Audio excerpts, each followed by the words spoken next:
Mungkin tuan-tuan pun tertanya-tanya, ya, bisal ismu. Iaitu tuan-tuan, kalau bacaan Hafs an Asim min tariqi Syatibi, dia kata itu adalah nakal. Nakal. Betul nakal, tuan-tuan. Tetapi sebenarnya di sana adalah juga liqa as-sakinain, iaitu bi'sal al, alif dan lam adalah alif itu hamzah wasal. Kemudian al ismun, ismun itu adalah hamzah wasal. Di sana istimewa iaitu bertemu dengan dua hamzah wasal. Al, alif lam, kemudian ismun ialah hamzah wasal. Ini istimewa sangat, tuan-tuan. Maka kalau ada Hafs, dia kata apa nama ni, nakal.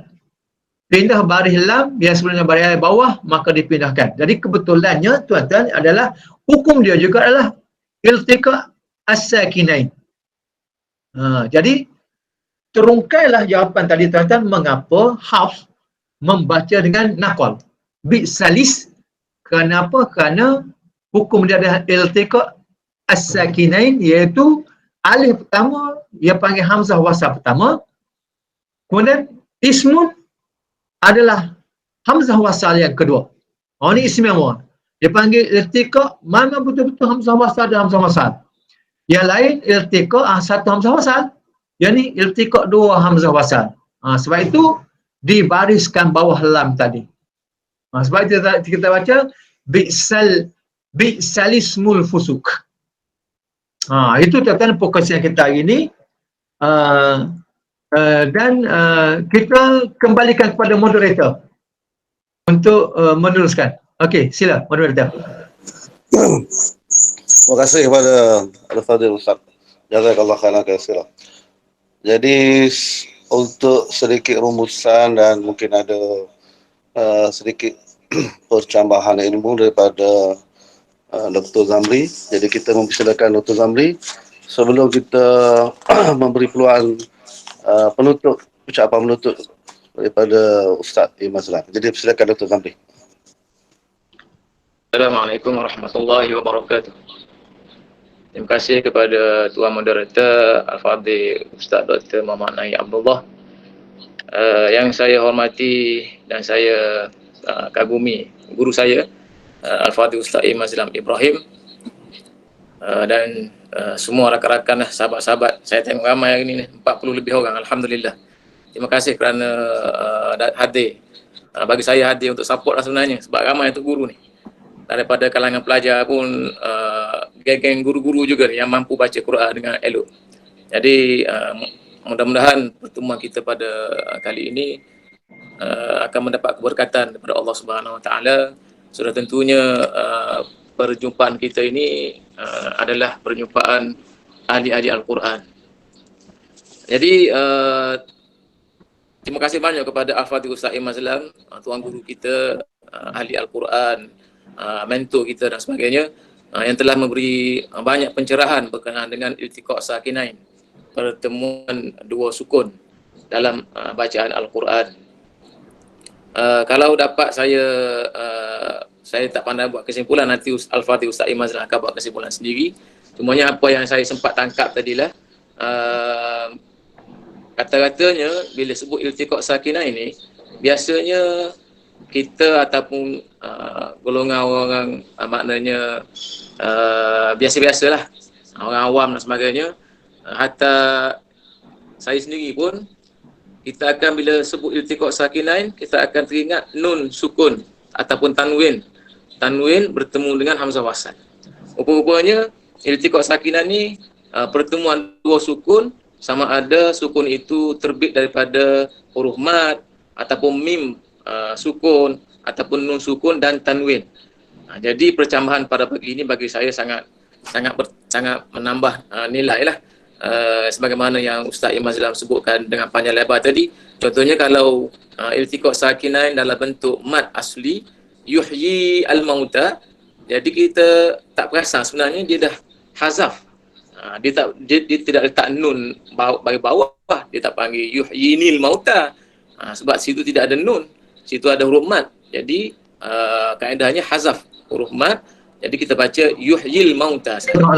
Begitu juga mim, mim sukun bila bertemu dengan sukun satu lagi, contohnya alaihim imra'atan. Jadi bacanya dibariskan huruf mim sukun tadi jadi alaihim imra'atan tazudan. Dan biasanya yang biasa kita jumpa adalah tanwin lah. Tanwin itu contohnya sebagaimana Ustaz lah sebut tadi, qul huwallahu ahadun. Jadi kita rungkaikan ahadun tadi menjadi terzahir di minda kita huruf nun. Ahadun, dal huruf baris dhammah, nun sukun. Bertemu dengan huruf lam, Allah. Jadi sukun bertemu dengan sukunan ini jadi iltiqat sakinah di situ. Jadi caranya kita bariskan nun yang pertama, qul huwallahu ahadunillahus samad. Begitulah contoh-contoh yang banyak disebutkan oleh Al-Fadhil Ustaz Imran tadi, sebagai yang kalau boleh saya rumuskan di situ tadi, sikit sebanyak yang saya dapat catatkan di sini dan kongsikan dengan tuan-tuan dan puan-puan.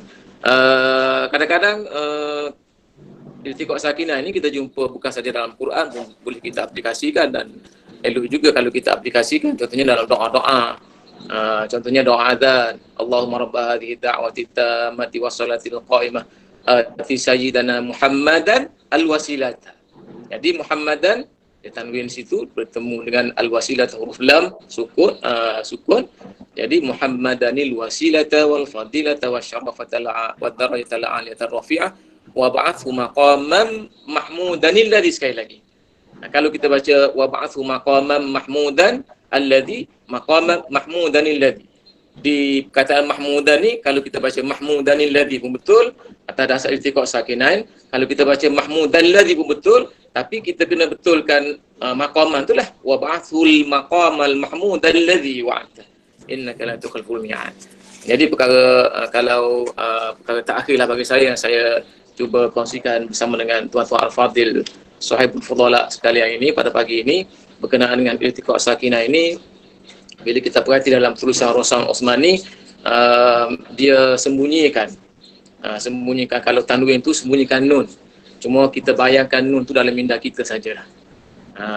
Taraka khairanil wasiyah, kalau tengok dalam Rosam kita tak jumpa huruf nun. Jadi kita taswir dalam minda kita saja. Ini memberi erti kepada kita bahawa bila kita nak baca Al-Quran perlu ilmu, perlu, maknanya tak boleh kita baca bila jumpa Al-Quran kita nak baca, tak boleh. Kita kena belajar berhadapan dengan guru.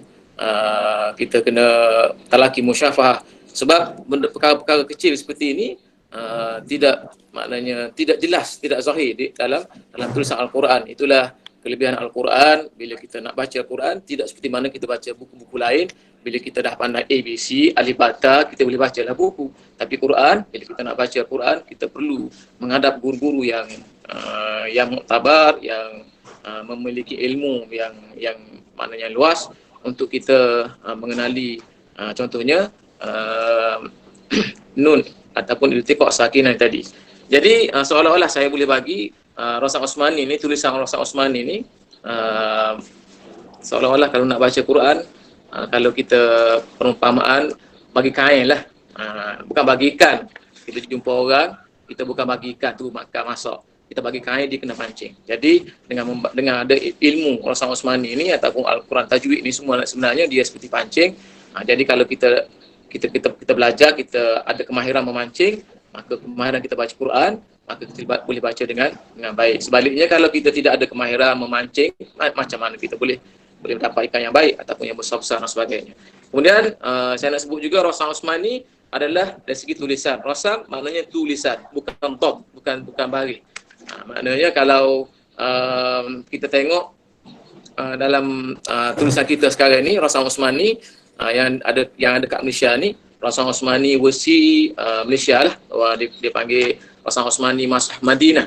Kita tiru Masah Madinah. Dia ada satu lagi Rosam Osmani juga yang biasanya yang kita dimaklumkan sebagai Rosam Imla'i. Sebenarnya Rosam Imla'i ni dia untuk pengajaran biasa je. Kalau Al-Quran sebab setakat mana yang saya perhatikan semuanya Rosan Osmani, cumanya Rosan Osmani dia panggil Tariq ataupun Warsi Pakistani. Jadi di sana dia banyak letak dhabtul Quran. Mari tanda baca Al-Quran. Sebab itulah kalau kita baca, kalau kita ingat, saya dahulu ingat Quran-Quran yang saya gunakan dahulu ada nun kecil. Di perkataan khairan, taraka khairanil wasiyah tu dia memang letak nun kecil. Jadi nun tu bukannya bukan Rosan Osmani, dia Rosan Osmani cumanya dia banyak letak tanda dhabt. Jadi Rosan Osmani-nya seperti tulisan huruf tu sendiri. Contohnya perkataan bismillah. Dia tak letak hamzah wasal di perkataan ismi tu, dia tulis ba sim mim bismillah.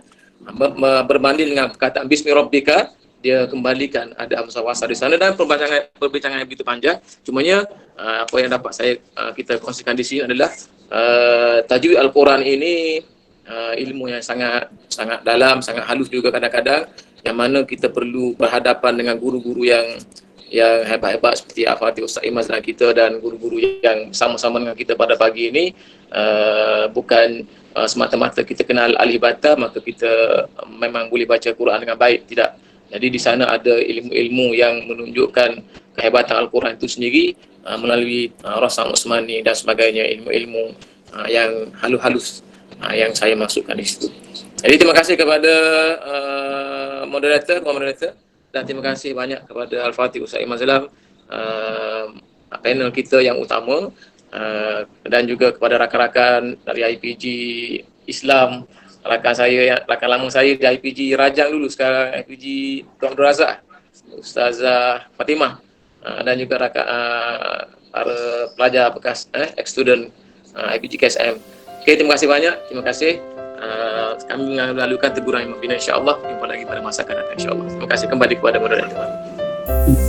Terima kasih Dr. Zamri atas sedikit percambahan ini tadi. Jadi